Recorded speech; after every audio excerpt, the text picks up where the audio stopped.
안녕하세요. 저는 30살 이혼녀입니다. 여러분들은 혹시 가방끈 길이에 대해 어떻게 생각하시나요? 다들 인생에 있어서 가방끈 길이가 많은 영향을 미치지 않았나요?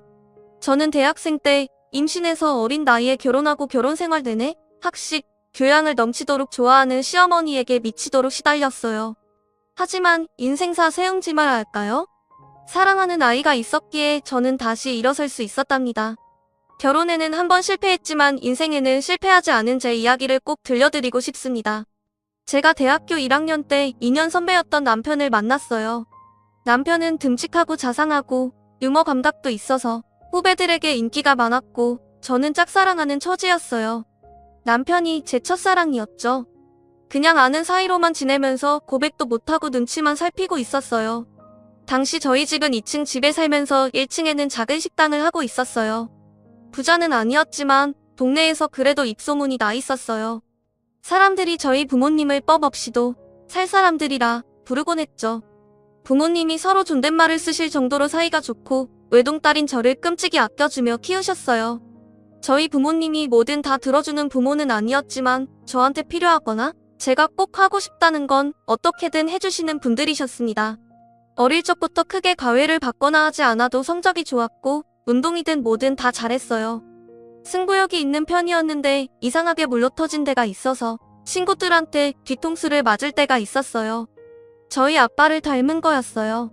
저희 아빠는 예전부터 사람이 무르다는 소리를 종종 들었는데 저도 아빠의 그런 성격을 물려받아서 싫은 소리를 잘 못했어요. 그러다 결국 아빠가 친구한테 빚보증을 잘못 써서 우리 집과 식당 건물이 통째로 넘어가 버리고 말았습니다. 평생에 걸쳐서 마련한 재산을 홀랑 날려버린 거였어요. 저희 가족은 하루아침에 길바닥에 나앉는 신세가 됐습니다. 빚도 쪽장들로 가득 찬 지하방에서 나와 학교로 가는 심정은 처참했어요. 엄마는 남의 집 일을 하며 마음고생을 하느라 하루가 다르게 얼굴이 상하고 손이 거칠어지는 게 보일 정도였고 아빠는 집에 잘 들어오질 않아 만날 수도 없었습니다. 여태껏 열심히 살아온 두 분이 스스로에 대한 믿음을 잃고 모든 걸 포기할까봐 그게 제일 무서웠던 것 같아요. 친구들은 축제다 뭐다 밝고 행복하기만 한데 제 주위에만 회색 구름이 짙게 드리워 있는 것 같았어요. 수업에도 집중이 안 되고 내가 지금 뭘 하고 있는 건가? 뭘 해야 하는 건가 생각만 들더군요. 그러다가 어느 날은 학생회관 앞 자판기 앞에서 저도 모르게 쪼그리고 앉아서 무릎에 얼굴을 묻고 있었어요. 그때 누가 제 이름을 부르더군요. 고개를 들어보니 제가 좋아하던 선배가 거기 있었어요. 여기서 뭐 하냐면서 저를 벤치로 데리고 가서 따뜻한 코코아를 뽑아줬어요. 그리고 제 얘기를 들어줬습니다. 그때까지 누구한테도 힘든 내색을 하지 못했던 저는 쏟아내는 슬픔과 걱정, 억울함, 불안한 미래에 대한 막막함 같은 것들을 털어놨어요. 선배는 제 얘기를 가만히 들어주고 제 등을 토닥여주더라고요. 그날 마셨던 코코아 맛이 오래도록 생각날 정도로 그날은 제 인생에서 가장 따뜻한 날 중 하나였어요. 그날부터 선배는 제가 밥을 먹었는지 또 혼자 축 처져 있진 않은지 저를 살피고 살뜰하게 챙겨주기 시작했습니다. 밥도 사주고 과제도 챙길 수 있게 물어봐주고 과 모임에서 소외되지 않게 꼭 저를 챙겼어요. 나중에 보니까 남편은 그렇게 누가 됐든지 간에 다른 사람이 힘들어하는 걸 그냥 지나치지 못하는 성격이었더라고요. 이럴 때일수록 더 열심히 먹고 열심히 놀고 열심히 공부해야 하는 거야. 알겠지? 저는 남편이 그럴 때마다 고맙다는 말도 제대로 못하고 괜한 입술만 달싹이곤 했어요. 과 모임에서 술을 많이 마신 날 저를 집 앞까지 데려다준 선배의 팔을 붙잡으며 가지 말라고 했어요. 선배랑 떨어지기 싫다고요. 결국 우린 연인이 됐습니다. 저는 선배 없이는 하루도 살 수 없는 사람이 되고 말았어요. 뭐든 선배가 챙겨주다 보니 선배가 없으면 사는 게 사는 것 같지 않을 정도였어요. 너무 많이 기대서였을까요? 사귄 지 1년 만인 2학년 가을에 임신을 했다는 걸 알게 됐습니다. 생리가 늦어지는 줄도 모르고 있다가 알게 됐을 땐 이미 3달이 넘어 있었어요. 망연자실했죠. 도무지 어떻게 해야 할지 알 수가 없었어요. 남편도 아직 졸업하려면 한참 남았고 저희 집에서는 아무런 지원도 받을 수 없는 상황이었죠. 저는 어쩔 수 없이 학교를 쉬어야 했지만 남편이라도 하루라도 빨리 취직할 수 있게 준비하는 게 낫다고 판단했어요. 저희는 부랴부랴 혼인신고만 하고 결혼식은 조촐한 식사로 대신한 다음 시댁으로 들어갔어요. 당시 시댁은 24시간 국밥집을 하고 있었어요. 시댁은 처음부터 저를 안 좋아했어요. 특히 시어머니는 면전에 대고 막말을 하는데 보통 독한 사람이 아니더군요. 첫날부터 단단히 잘못 걸렸다는 촉이 오고 머릿속에 비상벨이 웽웽 울리는 느낌이었습니다. 하지만 어쩌겠습니까? 이미 아이가 생겨버렸는데요. 결혼을 해버렸는데요. 시어머니는 대놓고 저에게 우리 아들은 대기업에 들어가 앞길이 탄탄대로일 텐데 너 때문에 내 금쪽 같은 아들 발목이 잡혔다라고 했어요. 제가 공부를 못 마친 걸 가방끈이 짧다고 표현하며 툭하면 구박하기가 일쑤였죠. 학식 있고 교양 있는 것에 대한 로망이 있는지 툭하면 자기네 집안은 훨씬 더 좋은 집안에 교양 있는 며느리를 얻을 수 있었다고 했어요. 제가 없는 데서도 툭하면 제 흉을 봤어요. 시아버지나 친족들에게 배워먹지도 못한 애가 우리 집안에 맨몸으로 오다니 이게 무슨 날벼락이냐고 하소연하는 걸 여러 번 들었죠. 저는 아들을 낳자마자 산후조리도 제대로 못하고 시부모네 식당을 도와줘야 했어요. 식충 취급하는 소리가 벽을 뚫고 들어오는 것 같아서 도저히 가만히 있을 수가 없었죠. 피덩이 같은 아기를 업고 식당에서 밤늦게까지 일을 했어요. 집에 들어가면 또 집안일을 해야 했는데 너무 바쁘고 눈치가 보이니까 그게 너무하다는 생각도 못하고 살았어요. 시어머니는 제가 힘들어서 조금이라도 쉬려고 하면 내가 무슨 큰일을 한다고 힘들다고 야단이냐면서 야단 법석을 떨며 면박을 줬어요. 집에 들어왔으면 시아버지 잠자리도 봐드리고 집안일을 챙겨야지. 어디 새파랗게 젊은 것이 집에 들어오자마자 방 안에 틀어박혀? 못 배워먹은 티 내는 거냐? 가방끈이 짧으면 노력이라도 하라고 했지? 어머니 저 하루 종일 일하고 오늘 지훈이 아파서 병원에 뛰어갔다 왔잖아요. 저도 지금 열이 나고 몸에 기운이 하나도 없어요. 조금만 누워있다 할게요. 으이그 그러게 저렇게 복 없이 생긴 애들은 꼭 생긴 대로 논다니까? 그러게 저렇게 복 없는 애가 우리 아들 발목을 잡게 내버려뒀으니 원. 손주 새끼 봐서 참지. 애미라고 있는 게 없는 집에서 못 배워먹어 교양 없는 티를 팍팍 내니 애까지 닮을까 봐 걱정이다 걱정. 처음에는 시어머니에게 대들지는 못하고 남편에게 하소연했어요. 그런데 결혼 전에는 그렇게 저를 끔찍이 아껴주던 남편은 내가 시어머니에게 맞춰야 한다면서 하나도 힘이 되어주지 않았어요. 어머니는 왜 자꾸 나한테 가방끈이 짧다고 하시는 거야? 내가 무슨 가방끈이 짧아. 나 우리 학교도 수석으로 입학했고 내내 과탐 놓치지 않을 정도로 공부 잘했는데 나이 드신 분들이 다 그렇지 뭐. 그냥 하는 말씀이니까 너무 귀담아 듣지 마. 어머니가 예전부터 나를 좋은 집안에 장가 보내고 싶어 해서 그래. 어릴 때부터 노래를 불렀다고. 우리 결혼할 때 너네 집에서 아무 지원도 못 받은 건 사실이잖아. 조금만 참으면 어머니도 다 이해하실 거야. 처음부터 끝까지 참고만 있잖아. 언제까지 저렇게 막말하시는 걸 참아야 해? 우리 어머니 그렇게 나쁜 분 아니야. 두 아들을 키우느라고 얼마나 애를 쓰셨는데 내가 우리 집에 들어와서 그거 하나 이해 못 해줘? 가진 거 없이 결혼한 우리 탓이라고 생각해야지 뭐. 애를 나 혼자 만든 건 아니고 내가 학교도 못 마치고 결혼한 게 내 탓만은 아니잖아. 아기 가지고 결혼한 게 무슨 죽을 죄 지은 것도 아닌데.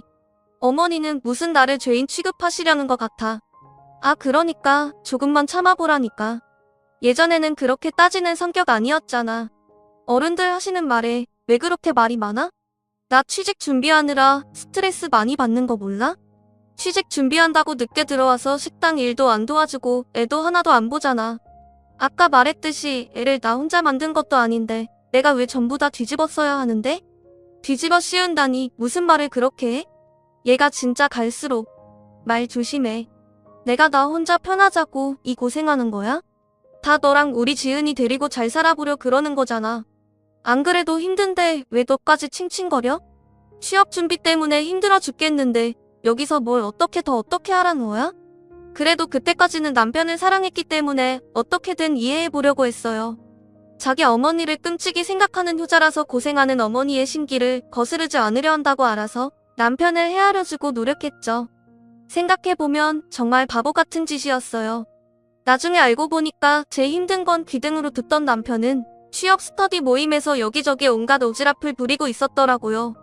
힘든 애들 고민 상담해준답시고 돌아다니고 발벗고 뛰어다니며 해결사 노릇을 하고 있었죠.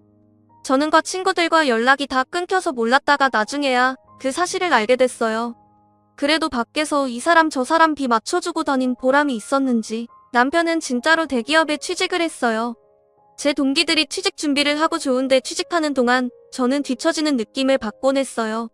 동기들이 좋은데 놀러가서 찍은 사진을 SNS에 올린 걸 보면 어쩐지 마음 한구석이 휑해지는 느낌을 받곤 했죠.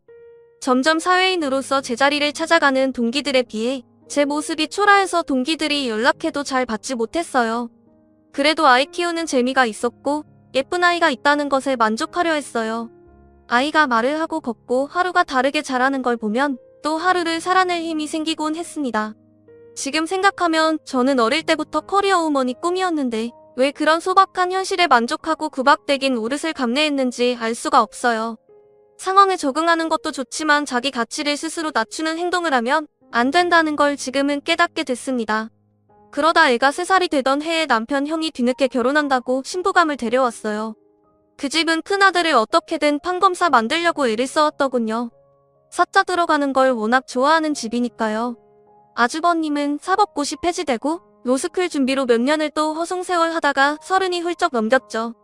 그래도 연줄이 있어서 30 중반에 대형 로펌 경영지원실에 취직을 했어요. 무슨 재주가 있었는지 결혼하겠다고 데려온 여자가 대학 교수라는 거였어요. 듣고 보니 교수는 아니고 어느 지방 대학 강사였죠.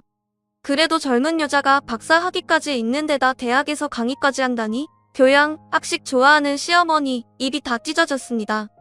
며느리가 될 사람 직업뿐 아니라 집안도 금융정보회사를 소유하고 있는 엄청난 부자라고 그렇게 좋아하는 거였죠. 예비 형님이 강의한다는 대학이나 그 집안이 운영한다는 금융회사나 저는 들어본 적도 없는 데였지만 그게 무슨 상관이겠습니까? 그렇게 돈돈거리는 집안이니 아주버님이 그런 집안 여자랑 결혼하는 게 어떻게 보면 당연한 일이었죠. 그 집안은 처음부터 돈을 아주 물쓰듯 쓰더군요. 한 번은 형님이 그냥 우리 집에 다녀왔는데 시어머니가 지나가는 말로 김치 냉장고가 오래됐다고 한 적이 있어요. 그랬더니 다음 날로 새 김치 냉장고가 배달되는 게 아니겠어요? 부자는 다르긴 다르구나 하면서도 참 씁쓸하더라고요. 그놈의 돈이 뭔지. 시어머니는 대놓고 큰 며느리만 보면 뭐가 필요하다, 뭘 새로 사야 한다고 늘어놓았어요. 그리고 큰 며느리의 씀씀이에 비교해 저를 더욱 가차없이 깎아내렸습니다. 역시 대학에서 강의하는 사람은 다르다니까. 우리 큰 며느리는 하고 다니는 것부터 말투까지 어쩜 저렇게 기티가 나는지. 이번에 큰애가 바꿔준 소파가 이게 글쎄 이틀이 제 가죽이래요. 우리 큰아들이 판검사는 못됐어도 와이프 복은 있지 뭐냐? 내가 큰 며느리만 보면 콧노래가 절로 나온다니까. 어머니 얼굴이 요즘 활짝 피셨네요. 그에 비해 작은 아들은 뭔예요 도대체 좋은 대학 보내서 좋은데 취직시키면 뭐하냐? 저런 여자랑 사는데 죽 써서 개줬지 뭐. 너 이틀이 제 가죽 만져봤어?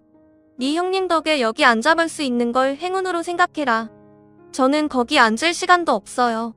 큰애는 이렇게 집안에 도움이 되는데 너는 도대체가 집에서 하는 게 뭐냐? 시집 올 때 땡전 한 푼 없이 왔으면서 제대로 하는 것도 하나도 없고 가방끈이 짧아서 그런가 원 염치 없는 것도 집안 내력인지 키우는 게 힘들잖아요.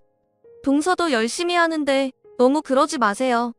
애 키우는 게 무슨 유세 부릴 일이야? 지가 열심히 하는 게 뭐가 있어? 요리를 잘해? 그렇다고 돈을 잘 벌어와? 아니면 뭐 교양이 있어서 애를 영재로 키워? 그러면서 맨날 힘들다 힘들다. 우리 때는 애 키우면서 밭도 갈고 집안 어른들까지 모셨어. 엄살 부리지 말라 이거야. 그게 다 가방끈 짧은 티를 내는 거라니까. 어머니, 제가 무슨 가방끈이 짧다 그러세요. 오빠랑 똑같은 대학에 제가 성적도 훨씬 더 잘 나왔는데. 성적 잘 나오면 뭐해? 네가 지금 그 잘난 성적 가지고 할 수 있는 게 뭐가 있어? 성적 잘 나와서 애를 잘 키워? 식당 일을 잘해서 장사가 잘 되게 해? 나가서 땡전 한 푼 벌어올 수 있어? 네 형님처럼 가서 대학생들을 가르칠 수 있어? 시어머니는 명절이나 집안 행사가 있을 때도 저한테만 일을 시켰어요. 큰 며느리는 학생들 가르치느라 바쁘니까 집에 와서는 쉬어야 한다면서요. 형님네 애가 집에 올 때마다 한우며 명품이며 비싼 선물을 잔뜩 들고 오니까 아예 손님 취급을 하더군요. 저를 집안의 일꾼, 노예 취급하는 거랑은 완전히 반대였습니다. 시어머니는 큰며느리가 명절에 해외여행을 간다고 해도 흔쾌히 보내줬어요. 해외여행 다녀오면서 명품 선물을 사왔기 때문에 오히려 여행 가는 걸 반겨하는 눈치였어요. 하루 종일 식당에서 일하면서 애까지 보느라 음식 냄새 배고 김치 국물 묻은 옷을 입고 다니는 제 모습에 비해 형님은 명품으로 휘감고 다녔죠. 시어머니는 그걸 또 비교해서 저를 깔아뭉갰습니다. 너는 이 형님 좀 보고 배워라. 저 스카프 좀 한번 봐. 하기는 저렇게 우아한 거는 아무나 소화할 수도 없지. 너는 어떻게 된 애가 나이가 5살 많은 큰 애보다 늙어 보이고 후줄근 애 아냐? 애구 젊은 애가. 너도 거울 좀 보고 좀 꾸미고 다니고 그래라. 남들 보기 창피하지도 않니? 우리 형우가 밖에 나가서 너 때문에 창피하면 어쩌려고. 채통이라는 것도 모르니? 하기는 품이라는 걸 배워본 적이 없을 테니. 어머니, 제가 꾸밀 시간이 어디 있어요? 하루가 36시간이라도 모자란 사람이 저예요. 그리고 저번에 제가 5만원짜리 윗돌이 하나 사왔다고 며칠 동안 뭐라고 그러셨잖아요. 옷도 못 사고 미용실 갈 시간조차 없는데 제가 무슨 재주로 꾸미고 다녀요. 저라고 뭐 안 꾸미고 싶어서 안 꾸미는 줄 아세요? 친구들 예쁘게 하고 좋은데 놀러 가는 거 보면 저라고 안 부러운 줄 아세요? 저 말하는 꼬락선 이하고는 어디다 대고 버르장머리 없이 말대답이야? 한시라도 못 배운 티를 안 내면 곧불이 나지. 그럴 때마다 분통이 터져서 견딜 수가 없었고 마음 같아선 다 뒤집어 엎고 싶었지만 어린 아들에게 안 좋은 영향이 갈 것 같아 매번 끝까지 가지는 못했어요.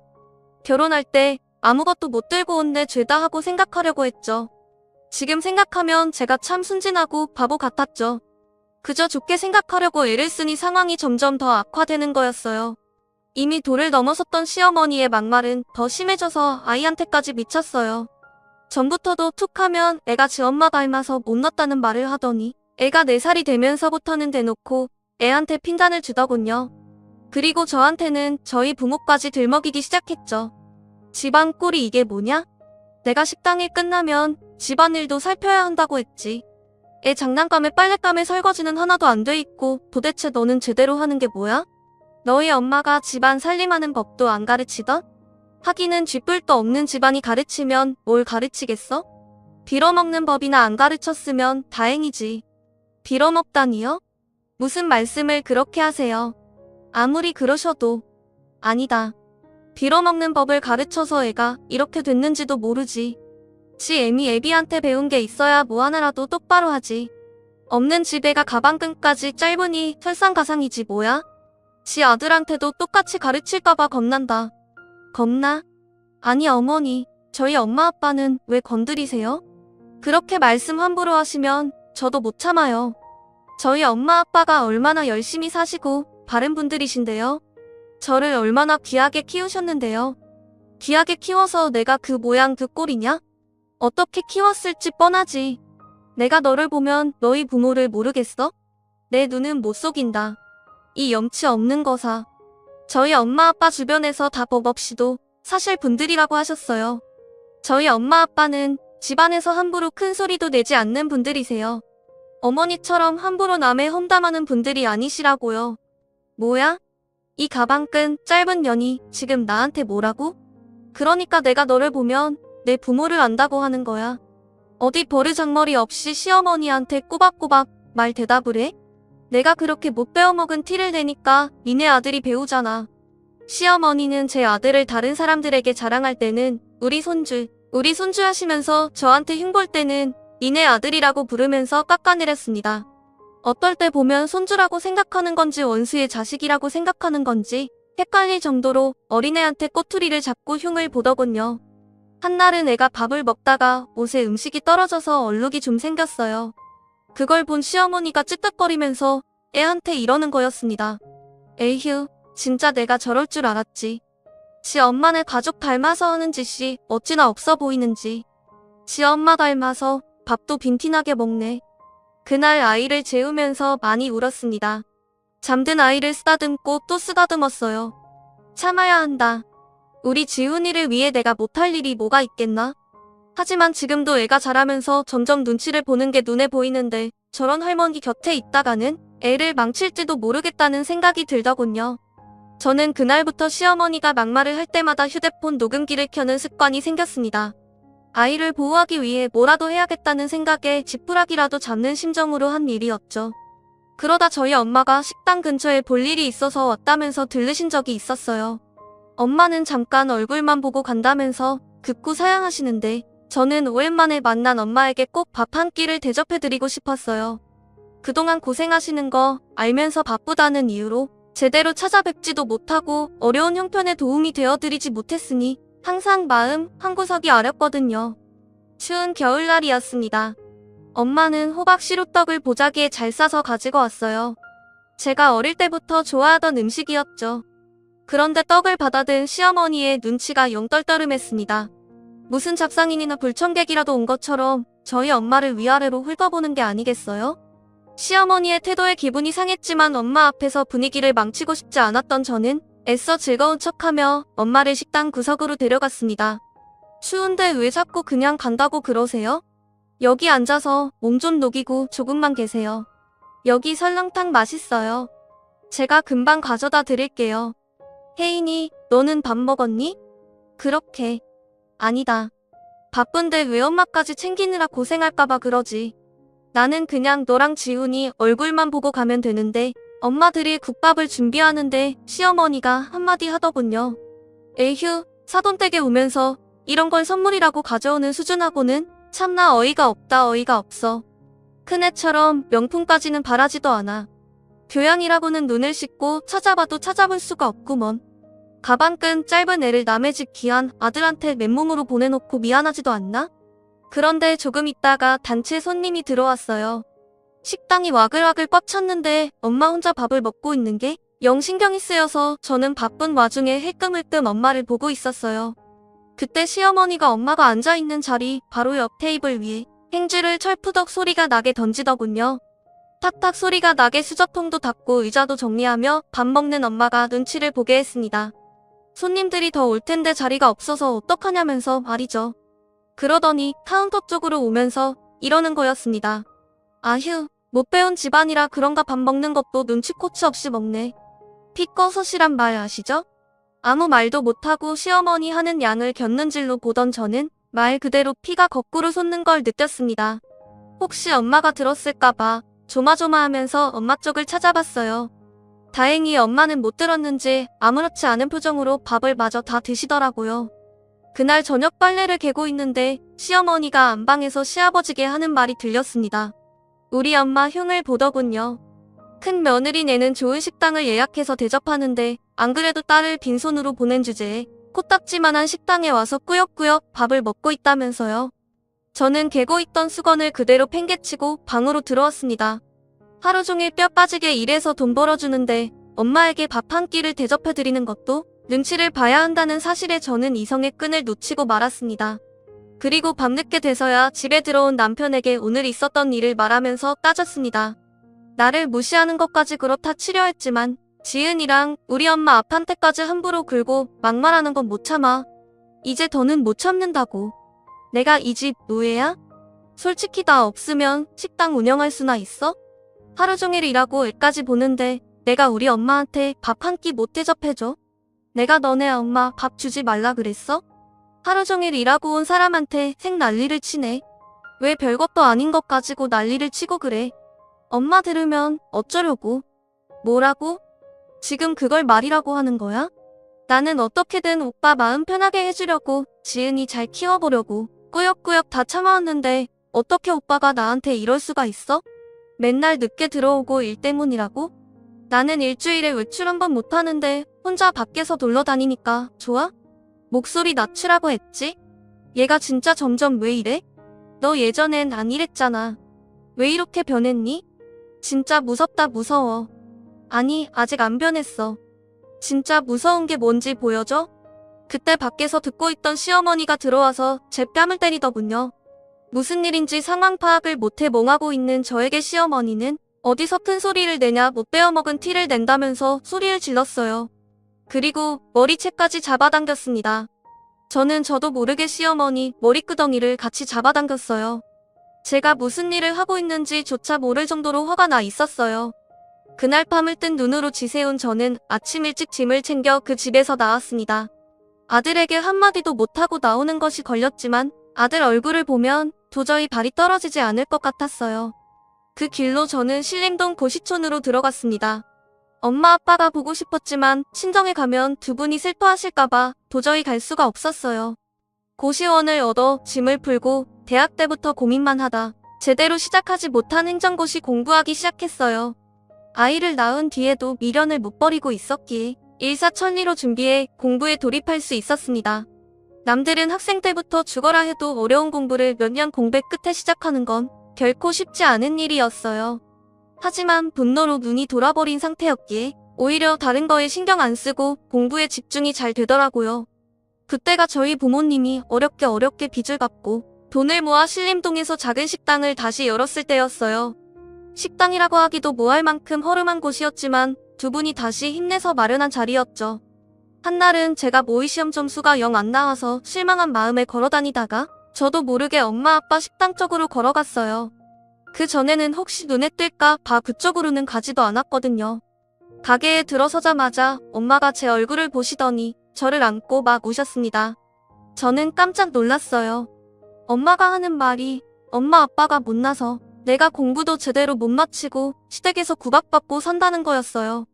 저는 아니라고 내가 아기가 져서 그런 거라고 내가 실수해서 그런 건데 왜 엄마가 미안해하냐면서 엄마랑 붙잡고 같이 울었어요. 그리고 그 집에서 나와 다시 공부 시작했다고 엄마에게 털어놨죠. 엄마는 깜짝 놀라더라고요. 그래도 그 집으로 다시 들어가라는 말은 절대 안 하셔요. 그날 저녁 고시원에 들어왔는데 아빠로부터 문자가 와 있었어요. 아빠가 미안한 게 참 많다고 이 공부는 무슨 수를 써서라도 지원해 줄 테니까 아무 걱정하지 말고 공부에만 집중하라는 거였죠. 눈물이 핑 돌았어요. 열심히 사시다 그런 건데 엄마 아빠는 뭐가 그렇게 자꾸 미안하다고 그러시는 건지 그리고 그런 생각이 들더라고요. 나도 열심히 하다가 그런 뿐이니까 나도 나를 탓하지 말자고요. 그리고 저는 무섭게 공부했습니다. 같이 공부한 애들이 뭐 먹으러 가자고 해도 저는 그 시간에 한 자라도 더 보려고 끼니를 대부분 김밥으로 때웠어요. 고시생들도 스트레스 푼다고 스터디원들끼리 술도 마시고 저희들끼리 친목도 다지고 그러거든요. 저는 도저히 그렇게 여유를 부릴 수가 없었어요. 집에서 절 찾고 있을 아들을 생각하면 1분 1초도 허투루 쓸 수가 없었죠. 집 나온 지 한 달쯤 지났을 때 남편에게 전화해서 아들을 보러 가겠다고 했어요. 그때까지 전화고 문자고 다 무시하다가 연락을 하니까 남편이 왜 집에 안 오냐며 생난리를 치더군요. 저는 밖에서 아이를 만나 피자를 사주면서 엄마가 지금 사정이 있어서 너랑 같이 살 수가 없다고 조근조근 말해줬어요. 아들은 저를 보자 눈물을 흘리더라고요. 그 어린 것이 소리도 못 내고 우는데 얼마나 가슴이 아프던지요. 지훈아, 엄마가 미안해. 정말 미안해. 엄마가 정말 열심히 해서 꼭 성공해서 지훈이 데리러 올게. 알았지? 약속. 이해하기 힘들었을 텐데 착한 아들은 그래도 고개를 끄덕여줬습니다. 그 뒤로 2주에 한 번씩 주말에만 아들을 만났어요. 시어머니는 주기적으로 저에게 전화해서 애 버리고 나간 년이 무슨 염치로 애를 만나냐면서 소리를 질렀어요. 애가 너 닮아서 못 배운 티 나는 집만 골라서 한다느니 애가 보면 볼수록 덜 떨어졌느니 하면서 아예 욕도 하고요. 애한테까지 인신공격하는 시어머니의 말을 저는 모조리 녹음해뒀습니다. 시어머니한테 구박받고 있을 아이를 생각하면 당장이라도 그 집에서 빼오고 싶었지만 지금으로선 내가 성공하는 것밖에는 방법이 없다는 걸 인정해야 했습니다. 정말 죽었다 생각하고 공부한 것 같아요. 그렇게 공부한 지 2년째 되던 해 결국 행정고시 재경직에 합격했습니다.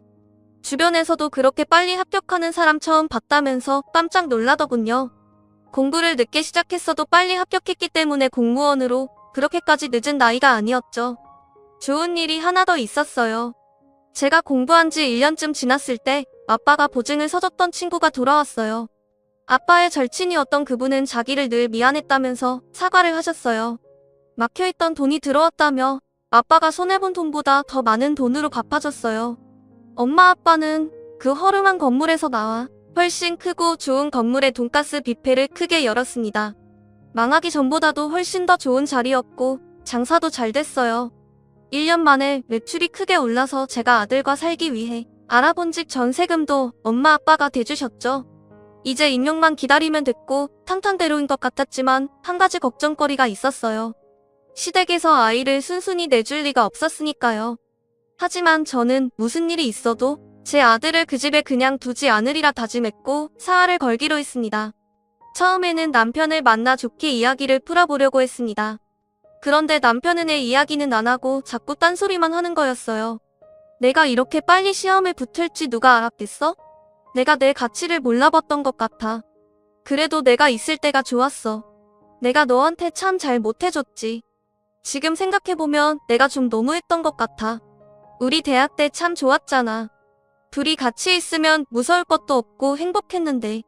그러면서 은근슬쩍 집에 안 돌아오냐고 저를 떠보더군요.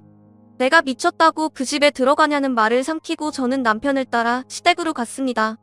아이가 어떻게 지내고 있는지 제 눈으로 확인해야 했어요. 그런데 평소라면 불을 환히 밝혀놨을 국밥집이 웬일인지 불이 꺼져 있는 게 아니겠어요? 시댁에 들어서니 시어머니는 없고 초상난 집처럼 행한 게 무슨 일이 있는 게 분명해 보였어요. 그리고 저는 보고 말았습니다. 거실 테이블에 있는 주택담보대출 서류를요. 저는 서류를 들고 남편을 추궁했어요. 이게 대체 어떻게 된 일이냐고 물었더니 남편은 순순히 털어놨습니다. 형수는 집안에서 진짜 좋은 투자처를 알고 있다면서 돈을 몇 배로 불려줄 테니 믿고 투자하라고 대출받으라고 종용했다는 거였어요. 아무리 그래도 그렇지 어떻게 집이랑 가게를 다 담보 잡힐 수가. 우리 집 망하는 거 보고도 그래? 집이 다 넘어가면 우리 지훈이는 어떻게 될지 생각 안 해? 이렇게 될 줄 알았나? 형수는 아버님이랑 형님이 지금 무조건 기회를 잡아야 한다고 막 밀어붙이는데 어떻게 우리 엄마가 그 집 사람들 하는 말이라면 껌뻑 죽는 거 알잖아.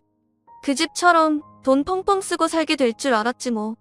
근데 알고 보니까 그 집안 그 집 사람들 다 말을 말아야지. 무슨 말이야? 왜 말을 하다 말아? 그러게 내가 전부터 그랬잖아. 돈이라는 건 정직한 거라고. 공짜로 돈 벌어준다는 사람들은 의심부터 해야 한다고 했잖아. 그 집 사람들 처음부터 좀 이상했어. 왜 순진무구하게 그 사람들 말을 다 믿고 그래? 아, 그러게 말이다.